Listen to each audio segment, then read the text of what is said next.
Got something a little different for y'all today. We're gonna do a walk around, take this hunk of junk out before we start tearing it down.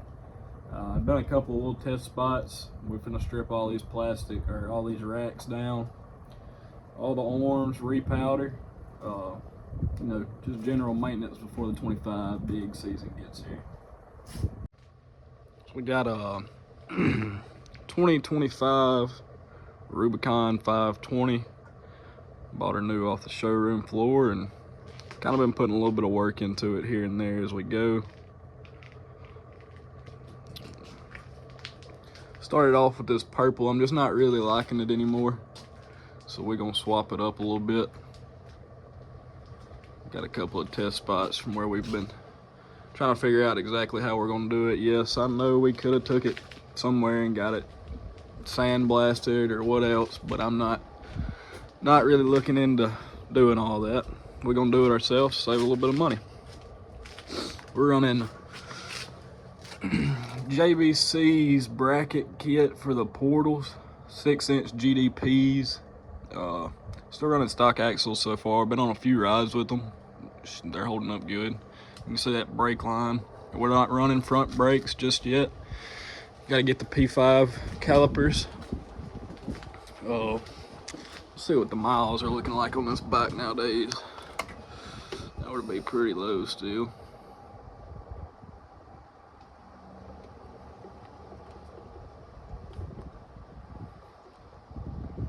Looking at 180 miles. So about 80 miles over break in, which we broke her in about 3 miles.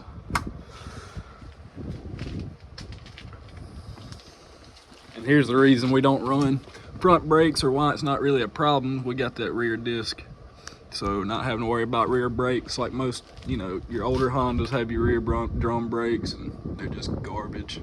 Honestly, no offense, but they are. Let's see. Got floorboards on the way. You'll get to see that whenever they get here. We'll get them put on. Get a little bit more clearance. We're running 35s now. The MSAs. I'd really like to step that up a little bit. Maybe I don't know. I don't really want to go bigger than a 37, but 37 would be fine. Got some customs coming in. A little Drew Fab, and I'm gonna build a custom plate to put in here. And we, let's see what else we got going on this bad boy. Of course, snorkel come from, yeah, and excuse this nasty setup I got right now. We cleaning out the shop right now, trying to get back in it. But it just takes a little bit of time.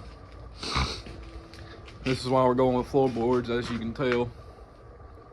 Had a little bit of a layover, pushed that bottom bar down there up.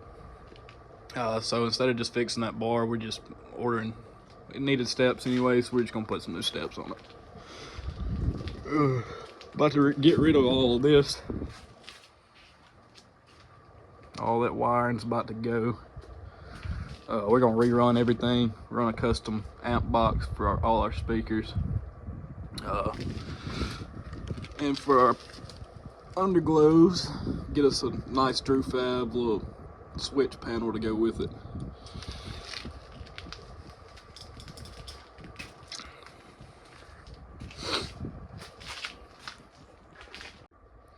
So we'll start taking this all apart and getting all this powder off and show you all the process of repowdering. I've got something pretty big in mind. I don't know exactly how it's going to turn out just yet, but it's all imagination until you figure it out. Alright, so first thing first, we're going to drain this fluid just as soon as I can find my 10mm. We're going to drain all your fluid out of your rad. Then we're going to pull that rad, so we pull that rad.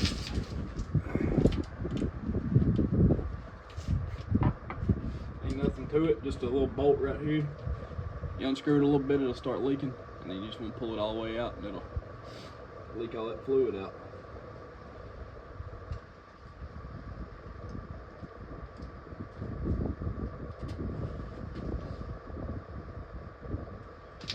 Just like that. You'll see all that fluid. Give that a couple of minutes to drain. We'll slap that bolt back.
So here's a final look for y'all.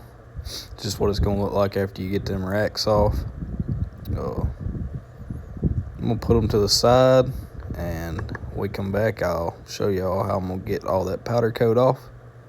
Once that powder coat's off, we'll move on to getting them re-powdered, and I'll show y'all that process as well.